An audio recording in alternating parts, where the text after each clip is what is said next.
Рәсімі өтті. Бұл жай көрермендер үшін жасалуы тиіс рәсім. Тұжырымдары бойынша орта салмақта әлем чемпионы, әуесқойлар арасында әлем чемпионы, Рио Олимпиадасының қатысушысы, кәсіпқой бокста 16 жекпе-жек өткізіп, барлығында жеңіске жеткен Жәнібек Әлімханұлы. Мінекей, Жәнібек Әлімханұлының белдіктері. Қазір міне көріп отырсыздар, оның қарсыласы Франция елінің өкілі Анауэль Нгамисинге 14 жекпе-жек өткізіп, оның барлығында жеңіске жеткен. Енді Жәнібек Әлімханұлының қарсыласы ертеңгі жекпе-жегіндегі біздің Франциядан келген қонағымыз, қарсы алыңыздар, Анауэль Нгамисинге.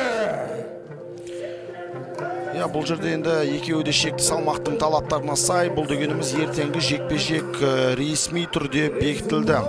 Францияның үздік боксшылардың бірі шаршамаңда өзін дәлелдеп келе жатқан мықты панчер деп айтсақ та болады. Ол бұл жекпе-жекке керемет дайындықпен келді.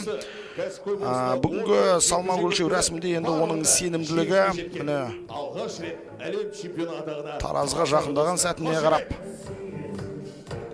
анық байқауға болады. Жалпы енді күні кеше Анауэль Нгамисингенің жетістігі онша бір қатты айтылмайды. Неліктен ол туралы ақпараттар жоқ деген сауалына, мен бұл жерде өте салқындандымын, себебі менің жекпе-жектерімді көбісіне жарияламаған себебім менің бір осалдылығым деп білдірмейді. Ал ертеңгі күні мен бұл жекпе-жектегі нағыз бокстың төресін көрсетемін деп мәлімдеме жасаған болатын. Ал міне Жәнібек Әлімханұлы туған жерінде, өз отанында, өз атағын абыроймен қорғайтынына кәміл сенеміз.